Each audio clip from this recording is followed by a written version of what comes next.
শম্ভুপুরায় মানন ভাই আরো মানন ভাই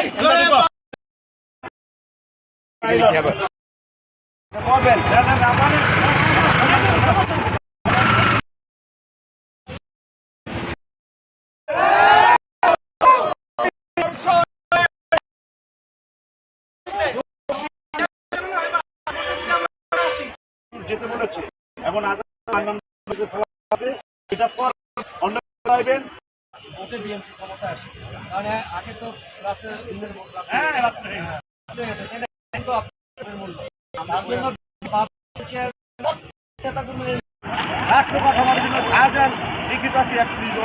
আপনারা জানেন দেশনায়ক জনাব তারেক রহমান বাংলাদেশের রাষ্ট্র কাঠামো মেরামতের জন্য ৩১ দফা নির্বাচিত করেছেন। সেই ৩১ দফা কি লিফলেট আকারে আমরা জনগণের মাঝে দূর টু দূর পৌঁছে দিচ্ছি, হাতে পৌঁছে দিচ্ছি। ৩১ দফা রাষ্ট্র অবকাঠামোর মধ্যে আমরা সরকার ক্ষমতায় আসলে, জনগণের প্রত্যক্ষ ভোটে ক্ষমতায় আসলে দেশ কিভাবে পরিচালিত হবে সব কিছু এই ৩১ দফাতে লেখা আছে। শ্রমিক, মজুর, ব্যবসায়ী প্রত্যেকের হাতে হাতে আমরা এটা পৌঁছে দিচ্ছি।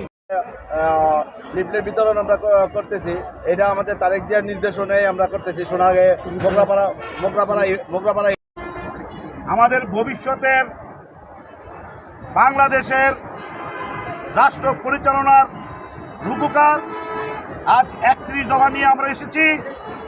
রাষ্ট্র কাঠামো মেরামতের জন্য আমাদেরকে নেতা নির্দেশ দিয়েছে প্রত্যেকের ঘরে ঘরে এবং ডোর টু ডোর গিয়ে এই বার্তাটা প্রচার দেওয়ার জন্য।